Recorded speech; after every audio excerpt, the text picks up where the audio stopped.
What's going on? It's time for another episode of Too Hard for the Radio, transmitting from the future-free state of Greater Idaho. I am the one-armed madman. And from the Badlands of Southern Montana, we've got Nolan 5150. What's up, dude? Hey, man. Just working, you know, doing the thing. Making those shackles, those shillings. Yeah, I'm super excited. Hiding that gold. You would love. I'm gonna have to send you a picture of this, but I just had to splurge a little bit. Got a sweet Motion Pro suspension service vise. It's badass. Ooh, that's interesting. I'm excited. Fucking Motion Pro, man. Yeah. I had some Motion Pro shit back in the day. Oh yeah, I don't remember. I think it was skid plates that they did a lot of in moto back in the day. I think they were skid plates and those side plates, nice fucking stuff like that I could hardly ever afford. Oh yeah, I think I decked out. I decked out the race bike, but aside from that, man, shit was expensive. Yeah, they got a pretty nice line of motorcycle geared specialty tools and stuff like that, and the ones that I've used are super high quality. Nice. I was thinking of Works Connection. Motion Pro's the tools. Oh, yeah. Yeah, well, anyways. Whatever. We're back. Another week. We missed last week, I think. Maybe it was 2 weeks in a row. I don't even know at this point. It's, it's a post-COVID world, man. Here. Time is relative. Yeah, it's a post-COVID world. Nobody's listening. I saw something that was very discouraging. Like, I stopped paying attention to our numbers a couple of months ago just because there's no real point in paying attention. Do you ever watch the Jimmy Dore show? I think only from stuff that you've sent me. From on here. Yeah. So lately, he's had this guy, Pasta, like guest hosting for him while he's out on the road, and they still get like thousands and 20,000, 30,000 views. But then back on his channel, he still gets like 300. It was like, man, we're fucked. We're fucked. If guest hosting the Jimmy Dore show doesn't do it for you, I don't really know what we're gonna do, but we'll just keep doing it. Yeah. Why not? Hopefully, I can get this book written, and maybe that'll garner us some attention. Well, I've got my PSYOP versus everyone shirt on today. Nice. Hey, that's probably a good fucking thumbnail right there. Because we've got another war. We've got another war from the Jerusalem Post. A massive unprovoked attack on Israel. Oh boy. Oh boy. We've got war on multiple fronts now. I don't know a ton about Israel Palestine. I know that it's an apartheid state. I know that it's fucking brutal and that Gaza's an open air prison, but I don't really know much beyond that. I don't know much about the history. So I dug around today looking for some history, and I found this video from Vox of all places. Like in this one, the lefties, the far lefties are actually good on this. They've been good on this for, years now. The right, is going to be all in for war. But Vox, they put together this little 10-minute video on the history, and I think it's interesting. I think that it's probably a good thing to watch, considering that, like, most people have no idea what's going on over there. And I think, like, they want us to just think, oh, holy war, like, backwards people, what are we supposed to do? Let's just give them the money, give the money to Israel so they can fight the good fight so it doesn't screw us over here. I think that's kind of like the PSYOP in this one. And I think most people fucking buy it. And it's a really easy one to pull on everybody because it's so easy to go, oh, what, if you don't support Israel, you're a Nazi. If you say anything bad about Israel, you're an anti-Semite. And it's, so easy to throw that, you're a white supremacist right away. Oh, you're a white supremacist. He doesn't like Jewish people. It's just a really easy way to PSYOP people into thinking that this is a one-sided conflict. So anyways, let's watch a little bit of this video. We'll probably try and pause it here and there to do some comments. But for the most part, let's just let her run. The biggest myths about the Israel-Palestine conflict is that it's been going on for centuries, all about ancient religious hatreds. In fact, while religion is involved, conflict's mostly about two groups of people who claim the same land, and it really only goes back about a century to the early 1900s. Wait a minute. We've got another border dispute. Nikki Haley is going to be beside herself. It's not a border dispute. You remember that from the debate a couple weeks ago? Yeah. Where Vivek was like, it's a border. It's not a border dispute. We have to kill them all. Dude, the one thing that tripped me out Around then, the region along when he said the early 1900s. You know, I was like, in my head, like you say 1800s or 1700s for a long time ago, and now all of a sudden they're saying 1900s. I'm like, motherfucker, I was born in the 1900s.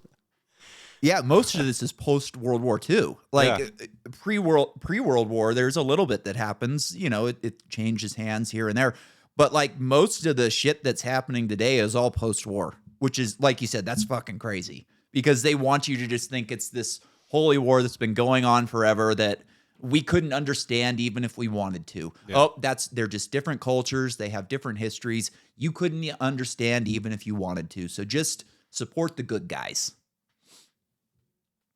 All right.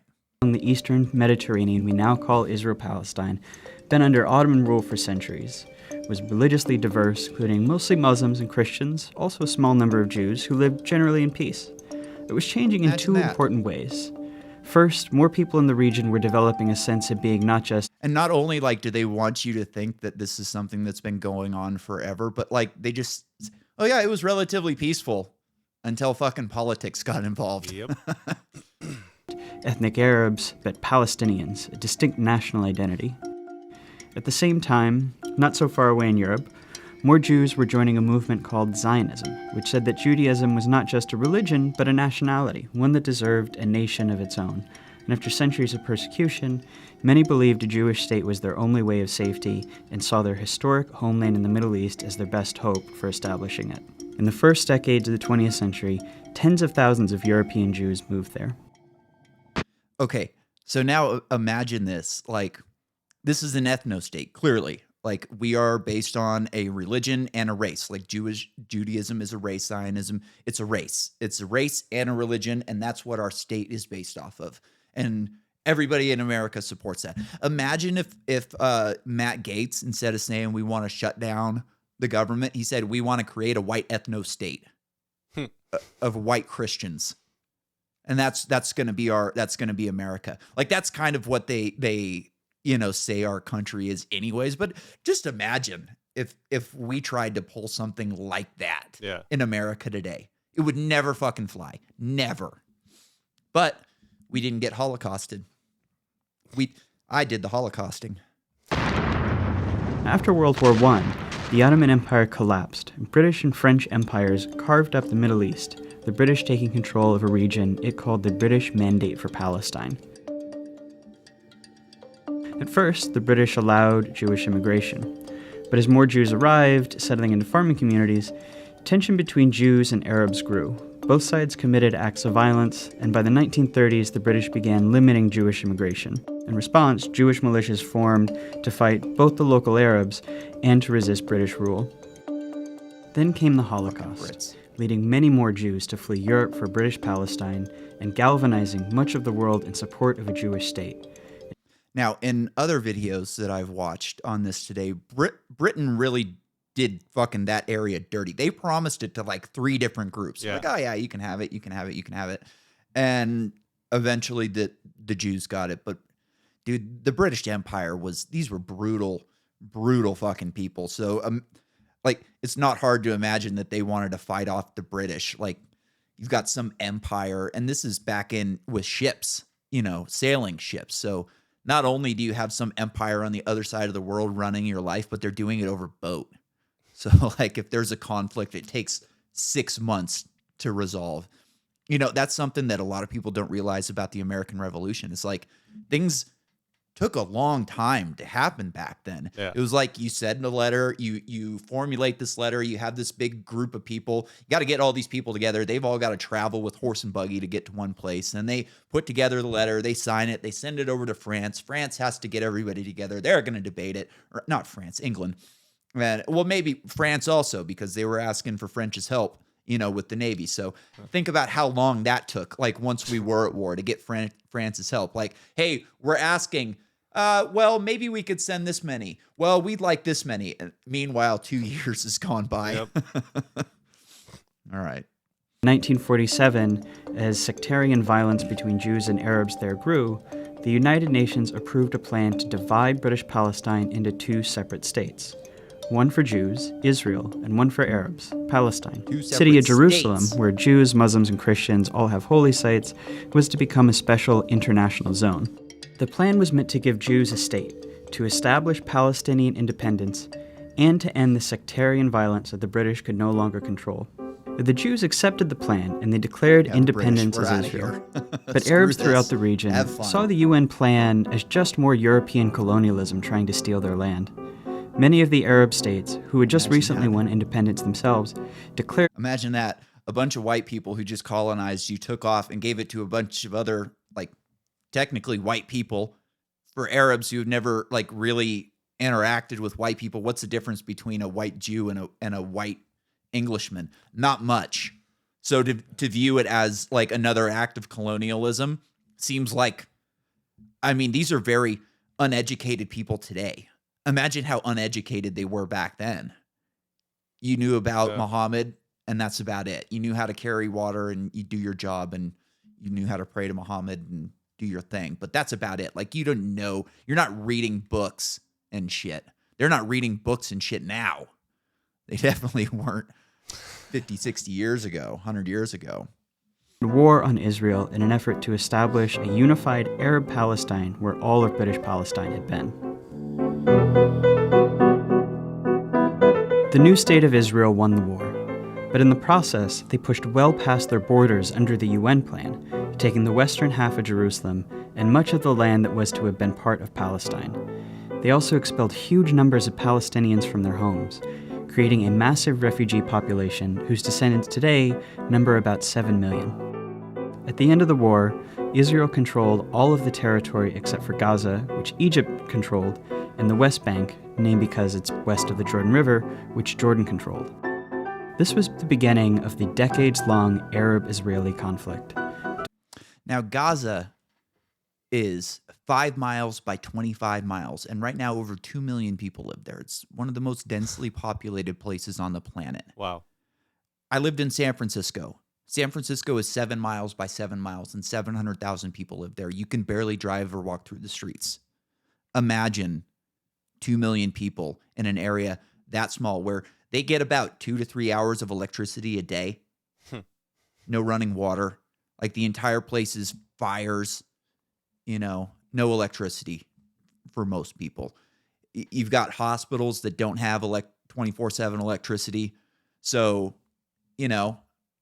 if your baby needs an incubator, too fucking bad, your baby dies.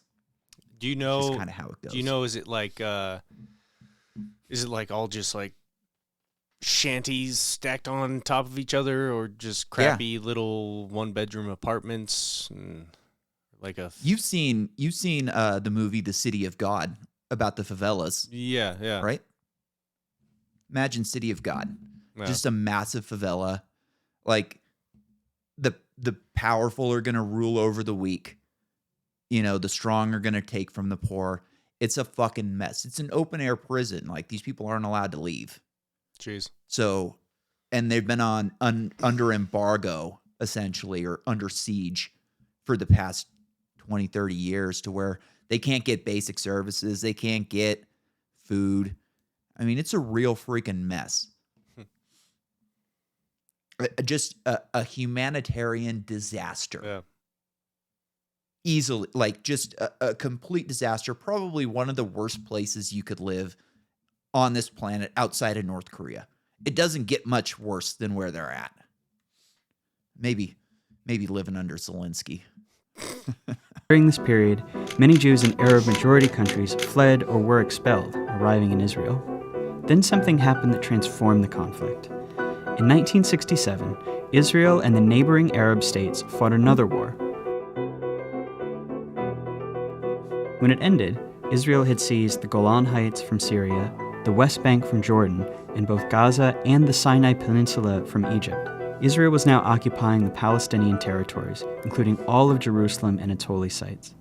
This left Israel responsible for governing the Palestinians, a people it had fought for decades. In 1978, Israel and Egypt signed the U.S.-brokered Camp David Accords. Shortly after that, Israel gave Sinai back to Egypt as part of the peace treaty. At the time, this was hugely controversial in the Arab world. Egyptian President Anwar Sadat was assassinated in part because of outrage against it. But it marked the beginning of the end of the wider Arab-Israeli conflict. Over the next few decades, the other Arab states gradually made peace with Israel, even if they never signed formal peace treaties. But Israel's military was still occupying the Palestinian territories of the West Bank and Gaza, and this is when the conflict became an Israeli-Palestinian struggle. The Palestinian Liberation Organization, which had formed in the 1960s to seek a Palestinian state, fought against Israel, including through acts of terrorism. Initially, the PLO claimed all of what had been British Palestine, meaning it wanted to end the state of Israel entirely. Fighting between Israel and the PLO went on for years, even including a 1982 Israeli invasion of Lebanon to kick the group out of Beirut. The stillness of the ceasefire in southern Lebanon was shattered today by the sound of guns, bombs, and flames. The PLO later said it would accept dividing the land between Israel and Palestine, but the conflict continued. As all of this was happening, something dramatic was changing in the Israel-occupied Palestinian territories. Israelis were moving in. These people are called settlers, and they made their homes in the West Bank and Gaza, whether Palestinians wanted them or not. Some moved for religious reasons. This is where it gets really dirty. These people straight up move in. They go, you don't live here anymore. And these are people who have lived in these homes. Like I watched a video earlier today of a woman who got kicked out of her home. She's 70 years old, born in that house. Her mother or grandmother was born in that house. And, some probably American or European family just moved in and go, oh yeah, that's ours now. And they call up the military, and the military comes in, vacates them, and then runs protection for them for however long they need it. Jesus. Yeah. Wild. I'm seeing the look on your face. You don't even know what to say. Yeah. It's crazy that this type of thing happens in America. Or not in America, in the world today, and you don't hear about it on every fucking news channel all the time. Yeah, I actually pulled. Go ahead. I was just gonna say all I can think is and we're sending all these billions to Ukraine. Yeah, it just we're protecting Nazis to allow them to stay Nazis in Ukraine, and then we're allowing Israel to act like Nazis in Israel. Yeah. Beautiful. It's a beautiful fucking thing, This is why when Sam Tripoli says that the Nazis never lost the war, he's completely correct. Yeah. Because we've got signs of them everywhere, even in the people they tortured. I mean, if you just took a normal person and sat him down and said, do you know that the Jews are acting like the Nazis every day in Jerusalem? You'd be like, you're fucking crazy. You're fucking crazy. No way. It's like, yeah, man. Biggest concentration camp on earth is under Jewish control. Fucking wild. So I actually pulled this video. This is a famous video that went around the internet a couple years ago. This is they call them settlers, which is, dude, what a fucked up, psyop everybody term. To call these people settlers. It's like they're colonizers. This is manifest destiny. This is coming in, and we're gonna take over and go for destiny. So here he is. No, this is not your house. Yes, but if I go, you don't go back. So what's the problem? Why are you yelling at me? I didn't do this. I didn't do this. But it's easy to yell at me, but I didn't do this. You are stealing my house. And if I don't steal it, someone else is gonna steal it. No one is allowed to steal it, يا عمي. That's crazy. Yeah, I didn't do this. Don't be mad at me. I'm kicking you out on the street. Somebody else would do it. That's wild. But, unprovoked. It's just anytime, like Dave Smith made a great point about this the other day. He was like, anytime I hear the word unprovoked now, I just think, well, what did they do? Yeah. Because it's just, we're not even halfway through this video yet. And to say that this is unprovoked is just fucking crazy. Yeah. Let's continue. Reasons, some because they want to claim the land for Israel, some just because the housing is cheap, often subsidized by the Israeli government. I think 30% of Israelis are on like the equivalent of food stamps or welfare or something like that. And where do you think that money comes from? The U.S. government, I was baby. gonna say. Some settlements are cities with thousands of people, others are small communities deep into the West Bank. If you've always felt a deep yearning for U.S. Jerusalem, taxpayer, what am I now saying? is a once-in-a-lifetime opportunity, not only to stand within its gates, but also to build the home of your dreams there. Settlers are followed by soldiers to Isn't that guard them, wild? and the growing That's like a whole fucking advertisement. Come and build the home of your dreams. Doesn't say anything about kicking out, women and children onto the streets where they can starve and live in an open air prison. Come and live your dream. It's the good life. Yeah. Golem Heights. It's like a timeshare. We're gonna make a new timeshare. You share the house with Palestinians. They live for 10 years and then we'll take it for 500 and maybe they can have it again later. Jeez. settlements force Palestinians off of their land and divide communities. Short term, they make the occupation much more painful for Palestinians. Long term, by dividing up Palestinian land, they make it much more difficult for the Palestinians to ever have an independent state. Today, there are several 100,000 settlers in occupied territory, even though the international community considers them illegal. By the late 1980s, And that's Palestinian crazy. frustration Like the international community considers this illegal, but it's Israel. So, let it roll. What are we can't be anti-Semitic, right? Of course not. That would be bad. Then we would be like Hitler.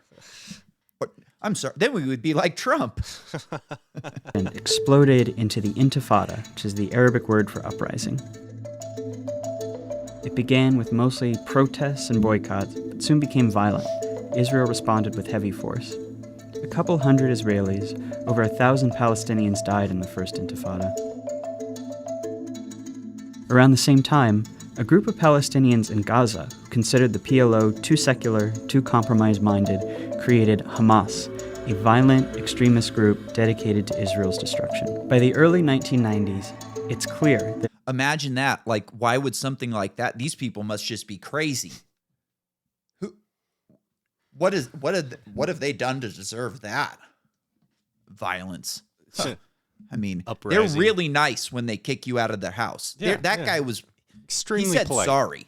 I think he said sorry. If he didn't say it, he projected that he kind of was. Yeah, his tone was definitely apologetic. Exactly. It's like, hey, if I hadn't come, the next guy would have raped you and stole your family. So I'm really doing you a favor. Israelis and Palestinians have to make peace. The leaders from both sides signed the Oslo Accords. This is meant to be the big first step toward Israel maybe someday withdrawing from the Palestinian territories and allowing an independent Palestine. The Oslo Accords established the Palestinian Authority, allowing Palestinians a little bit of freedom to govern themselves in certain areas. A little bit. Hardliners on both sides Certain areas. opposed the Oslo Accords. Members of Hamas launched suicide bombings to try to sabotage the process. The Israeli right protests peace talks with ralliers calling Prime Minister Yitzhak Rabin a traitor and a Nazi. I got in an argument with somebody on the internet the other day about electric motorcycles, electric dirt bikes. And man, now I kind of lost my point, I think. Dang. I had something juicy. I had it. Shit. And then it's just off into the ether. Maybe I'll remember here in a second. Anyways. Long after Rabin signs the second round of Oslo yeah. Accords, He was saying, anybody who thinks electric motorcycles and politics are connected in any way is an idiot. I was like, what the fuck are you talking about? They're going to force you to ride an electric bike by limiting where you can ride a gas-powered bike. He goes, that's not force. What do you mean that's not force? Yeah. They're telling you what you can and can't do with your hard-earned money and where you can and can't do it. Like, that is force. So it's like, to me, if it's like, hey, look, we're going to let you have limited government. It's be like, no, man, we're going full bore or not at all. Like, I'm not in for these half measures. It's like, hey, look, if you want to still ride a dirt bike, you can. It just has to be an electric. Sorry. Sorry. That's kind of where I was going with that. Yeah, like, but we're not forcing you. Yeah. We gave you this other option. Yeah. It sucks that you don't like it, but that's just how it is. It's for the better of the environment. What are you? Yeah. What are you, a Nazi? What are you, a Palestinian? Far-right Israeli shoots him to death in Tel Aviv. But this violence showed how extremists on both sides can use violence to derail peace, keep a permanent conflict going as they seek the other side's total destruction. That's a dynamic. Wow, permanent conflict while each seeking total destruction. That doesn't seem like something that would be financially advantageous for the military-industrial complex of the United States of America. That's been around ever since. Negotiations meant to hammer out the final details on peace drag on for years, and a big Camp David summit in 2000 comes up empty. Palestinians come to believe peace isn't coming, rise up in a second intifada, this one much more violent than the first. By the time it wound down a few years later, about 1,000 Israelis and 3,200 Palestinians had died. But the second intifada really changes the conflict. Israelis become much more skeptical that Palestinians will ever accept peace or that it's even worth trying. Israeli politics shift right, the country builds. That's what's wild to me. Israel's like, but we've tried so hard, and they're just not going to accept it. So why should we even try anymore? Like, what kind of crazy bullshit is that? And that might just be bad on the box video, or that could actually have been the attitude. But either way, like, how fucking nuts is that? It's like, well, we gave them this really nice prison, and they just don't like it. So what else are we going to do? What else do you expect from us? I mean, we give them electricity a couple hours a day. I mean, they should be able to cook. Kind of sounds a little similar to the Native Americans and the European settlers a little bit. Yeah, and I mean, how many leftists in this country would tell you that we live in an occupied country on stolen land? Yeah. And we're terrible, fucking horrible people. Even though, like, at this point, nobody alive has stolen land from a Native American except the United States government. Like, I'm sure they still steal land from. We stole a lot of land in North Dakota. Yeah, we got to have a right of way right through your land, and we're going to build on it whether you like it or not. So, we're at this point, we're descendants that have, we have no blood on our hands for it. These people in Israel, they're the actual perpetrators. Yeah. It's not like, our ancestors did this hundreds of years ago. We never even met any of them. We don't even know who, like, I don't even know any of my ancestors. Like, I don't know. I would imagine that when my family came over to Potter Valley, we probably did some pretty nasty things to the Native Americans. I don't doubt that. But I don't even know those. Like, I don't even know anything about. I don't know their names, nothing. Like, this is the actual perpetrators just being like, we offered them this nice prison when we kicked them out of their homes, but they're still mad at us, and they're just never going to accept peace. What does peace look like to them? Live in your prison and shut up? Yes. Or just leave? I mean, Fuck it's off. wild. And you would think, like, 2 million people, that somebody would just be like, we'll take them. We'll figure it out. We'll take, with all this crazy immigration shit that's been happening, you would think that, like, the United States would go, all right, we'll take 500,000. Europe's going to take 500,000. Fucking these African and Middle Eastern countries will take up the rest on their own. But nobody. It's like, yeah, but this is people who actually need a place to go are forfeited for, migrants who are looking for better jobs.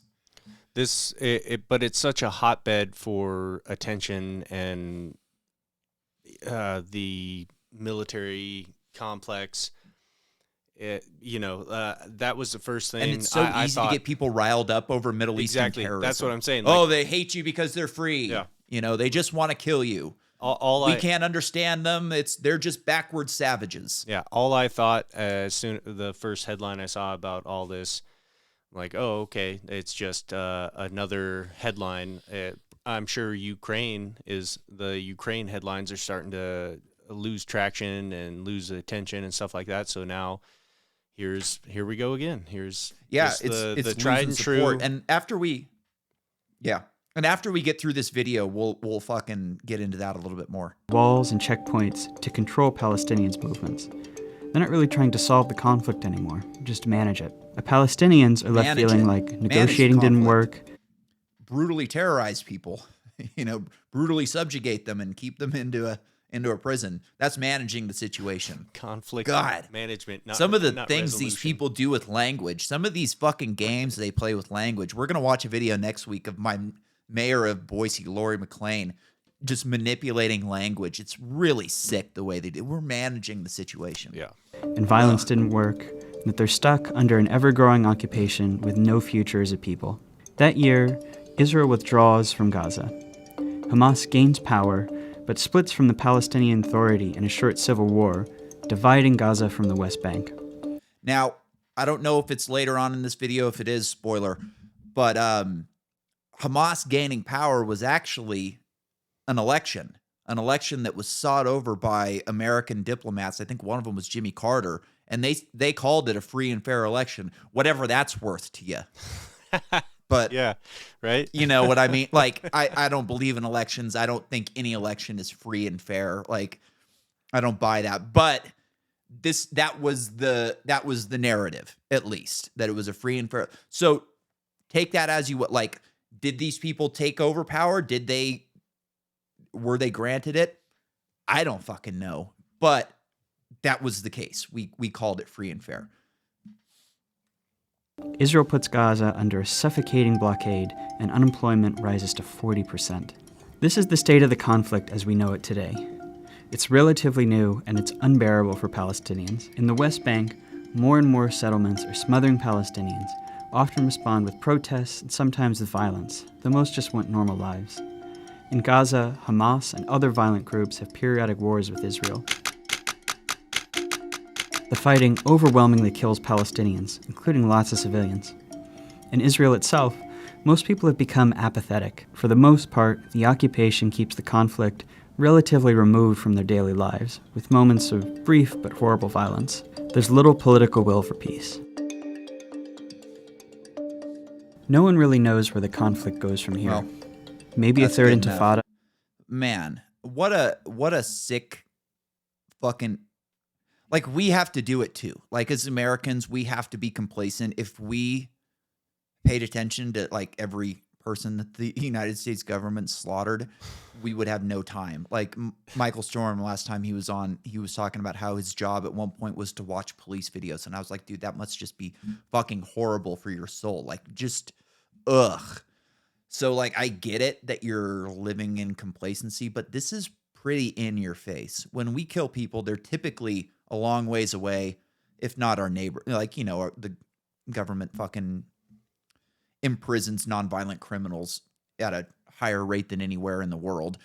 But we're kind of complacent to that violence as well. We don't really look at it as servitude or slavery. We just look at it as a means to an end. We got to get drugs off the street. We have to protect the children. Yeah. But I would like to believe that, like, if we were doing that to the Native Americans today, that we could look at it and go, this is wrong and something's got to change. Like, yeah, ugh. you'd hope, man, but that those psyops. It's hard. I mean, dude, people get hit so freaking hard. It's gnarly. All right. So we already heard this is a massive unprovoked attack of terrorism. And, you know, I don't know if you know much about the attack, but it was essentially like there was a music festival and they attacked and they brutally murdered a lot of people. And this was not good. These were not good people, but these are people pushed to the brink. Like, I don't understand, like, this is a tough one because we don't advocate violence for anybody. You know, I believe in the non-aggression principle. You should not initiate violence against peaceful people. But it's like, at what point does peaceful protest, using your voice, using the media, at what point do you just go, I can't do this anymore? And this music festival that they had, imagine this, they had it right on the border of this prison state where people have to bathe in salt water and fucking cook over fires. And they have this massive music festival, water everywhere, power, lights, everybody's having fun, doing drugs right on your fucking border of your prison. It reminds me of like when I was in jail once, I was in like a work farm and the officers had a barbecue, like a big fucking barbecue. And we're all just stuck there smelling the barbecue, eating the fucking jail food. And then they made some of us work it, which was just like the fucking worst. Yeah. It was just the worst. They didn't give you any food. Guys had to sneak in.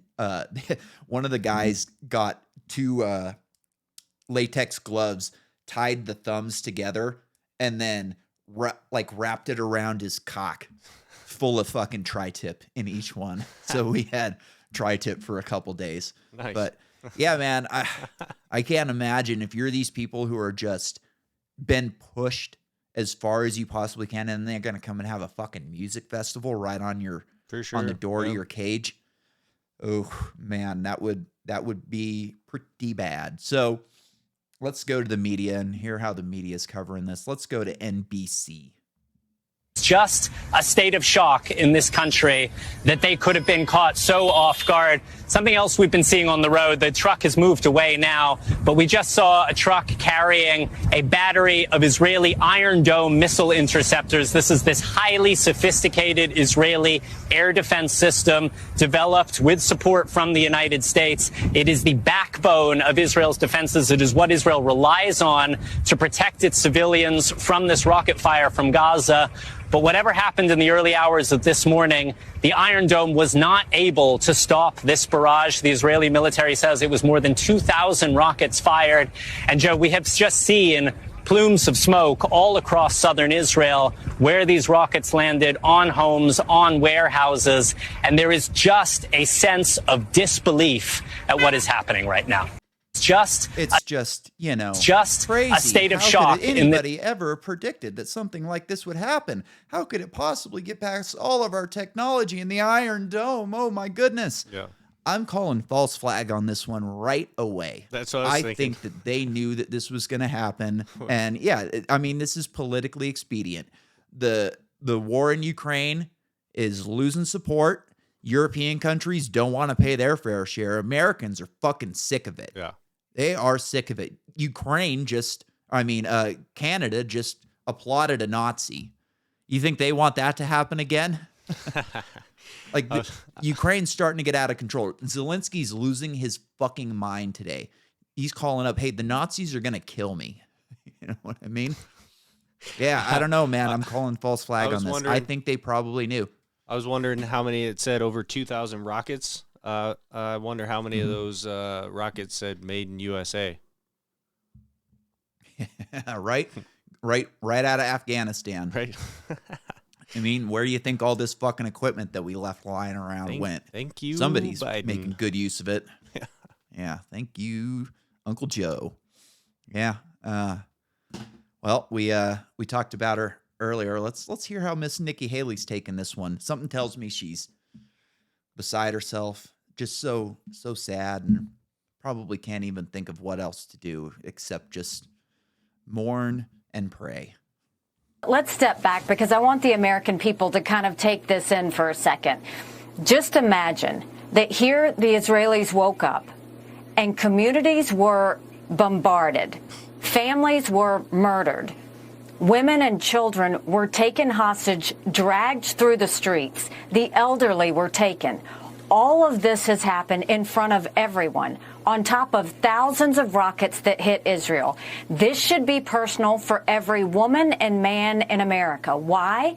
Because when they did this surprise attack, when they took these hostages, when they murdered these families, they were celebrating. And what were they celebrating? They were saying death to Israel, death to America.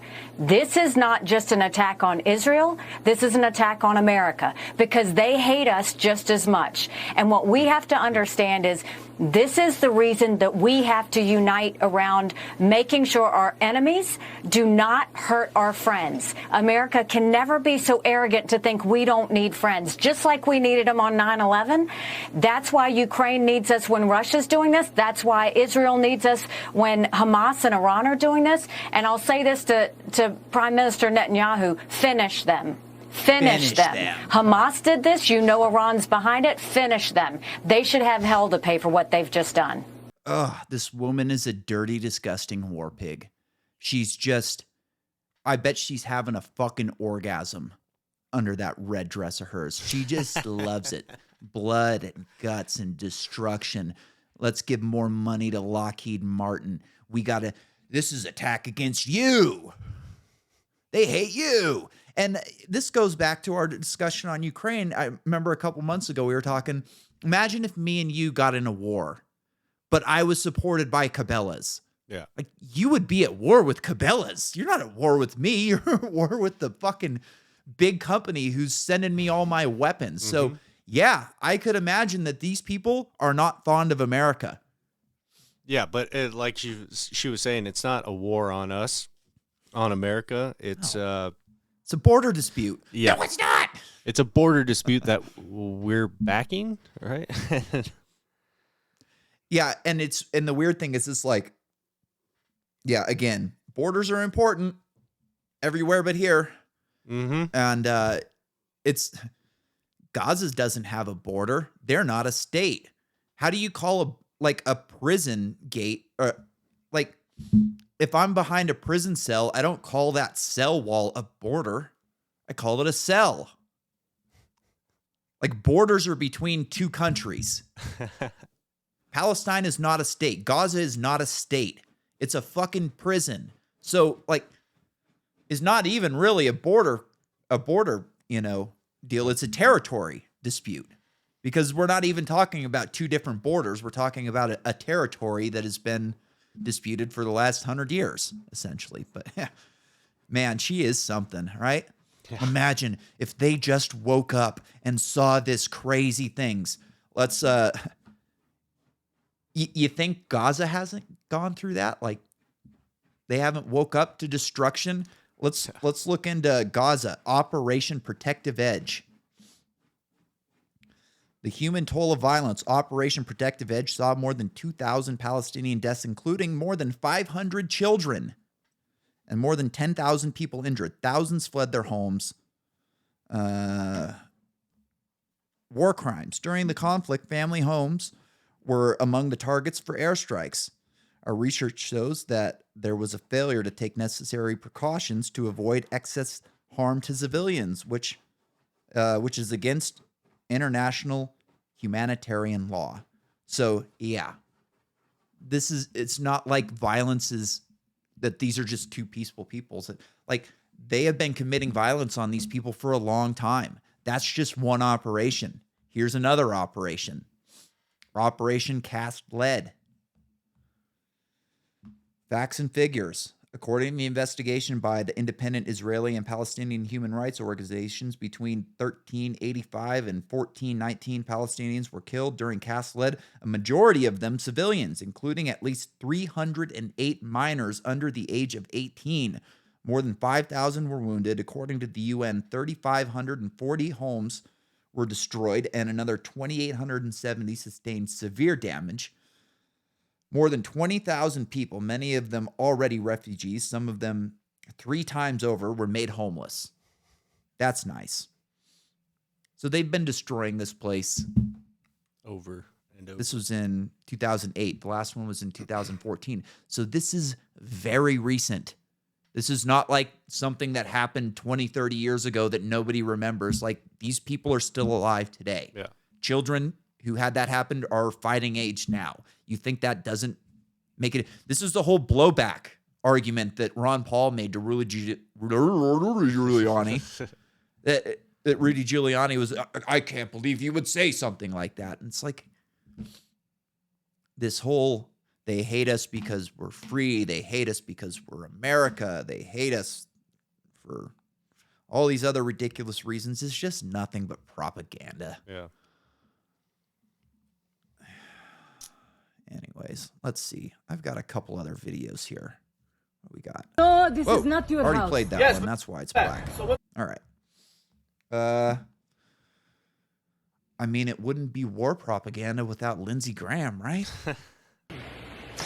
Well, for every Israeli or American hostage executed by Hamas, we should take down an Iranian oil refinery. Whoa! The only way you're going to keep this war from escalating is to hold Iran accountable.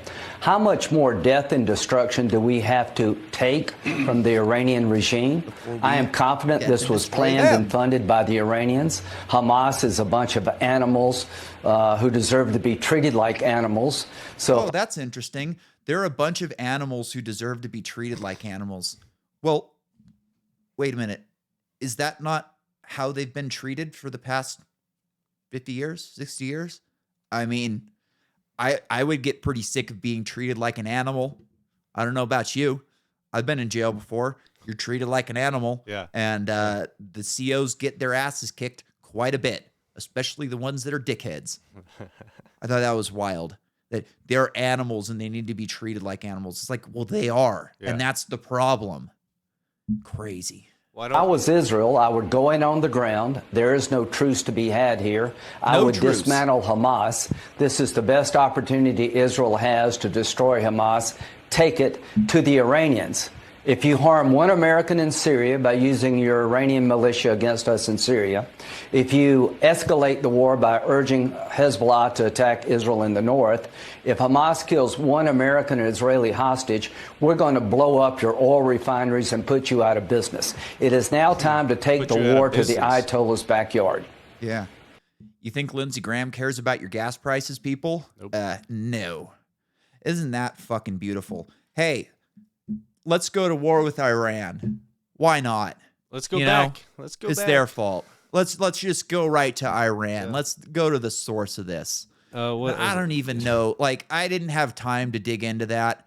Maybe Iran is supporting. And what does he think they're going to do? Like, go door to door in an open air prison and weed out Hamas from non-Hamas?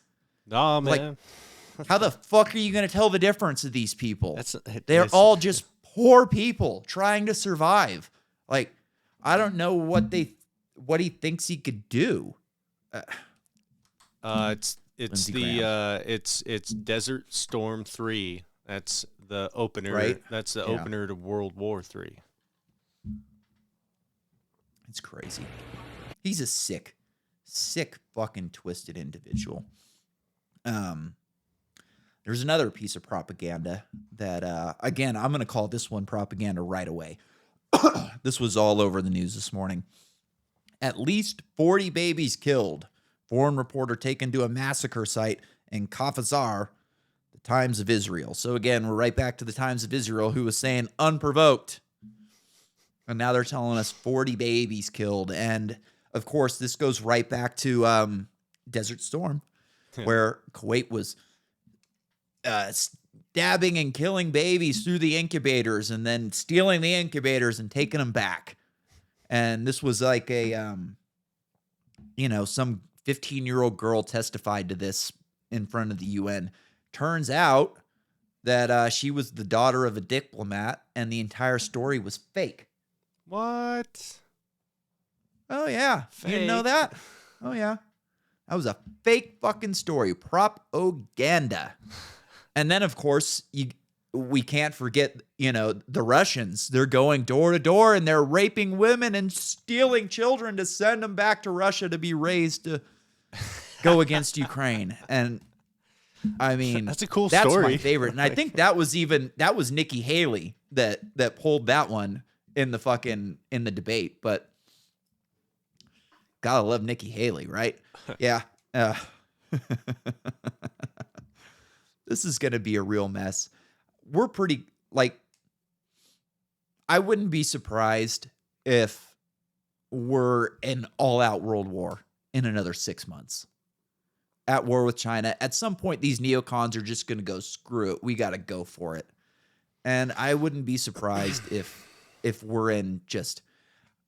And, you know, who knows what kind of weapons these people are going to be using. I'm not really worried about nuclear weapons.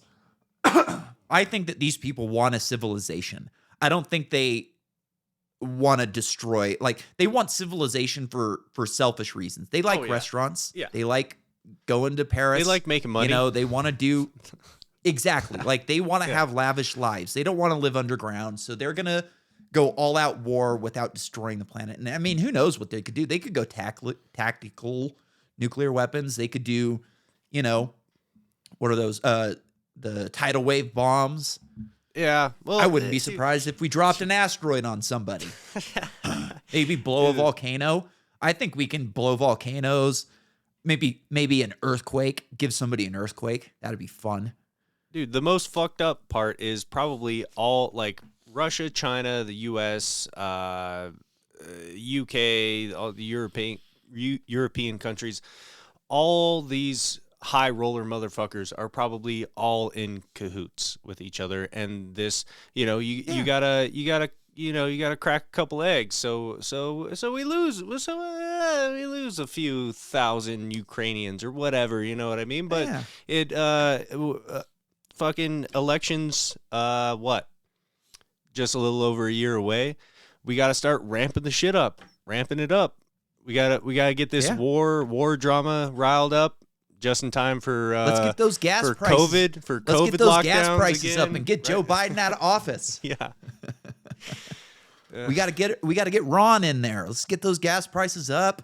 We'll get Ron DeSantis in there. He'll keep everything running nice and smooth. Yeah, man. Israel does this thing. This is how sick these people are. They call it mowing the lawn.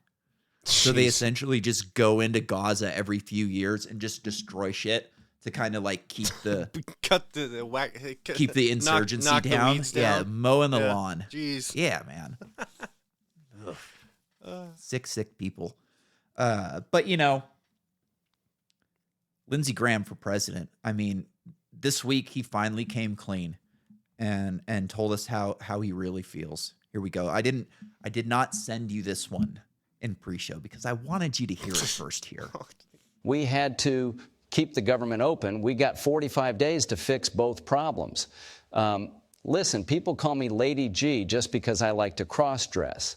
Maybe I put on some lipstick, some heels, and tuck my testicles back using Gorilla Tape. But that doesn't mean I don't love this country.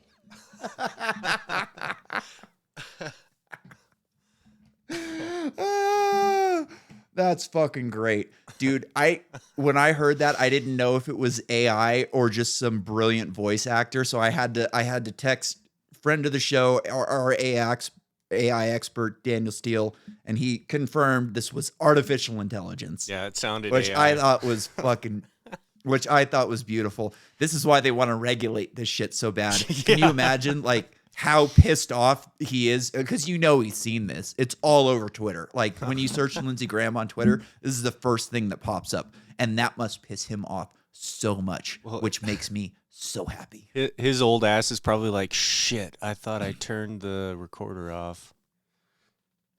But dude, oh man. They're going to freak out so much when this shit is like, I don't think this is the video. This video is real. So they took like a real Face of the Nation video and we're just able to, it's weird how like you can't even really notice the lips being off. It's pretty freaking slick the way they did this, but dude, they got to regulate AI. How could you allow a company to give like losers and just total disgusting, awful human beings like us the ability to make something like that about somebody so great as Lindsey Graham? Yeah, but God, that must just really get his panties in a bunch. Pun intended. Man, but can they? Is it regulatable, or is it already too late? Sure, why not? Put a fucking G-man in every big company's office. I don't know. I mean, they don't need to do that. They don't need to go CCP on it. All they have to do is just kind of like loosely threaten a couple people and I'll jam into line. You know, I signed up for an AI thing, like a platform for making pictures, and they made you go through this like whole checklist of things you're not allowed to do. Yeah. It was like no explicit material, no porn, no like. Well, you're like, no well, why the violent fuck am I images. signing up for this shit? You got to pay for this? Exactly. And then they wanted me to pay. Yeah. And I was like, you're out of your mind. I can't make porn. I can't fucking do violence. What Like, the what is the point of this thing? Like, God. Couldn't believe it. And it took me forever to figure out how to do it, too, because I had to download Discord, and then I just threw my goddamn pen. I'll throw it again. So I was pretty pissed when I got through like a half an hour, 45 minutes of figuring this damn thing out, and then they wanted me to pay. Well, what do you think? Should we call it a night? Yeah, man. Yeah, let's call it. All right. We'll see you next week. Peace out, everybody. Subscribe to the YouTube channel. Why not? It might be fun.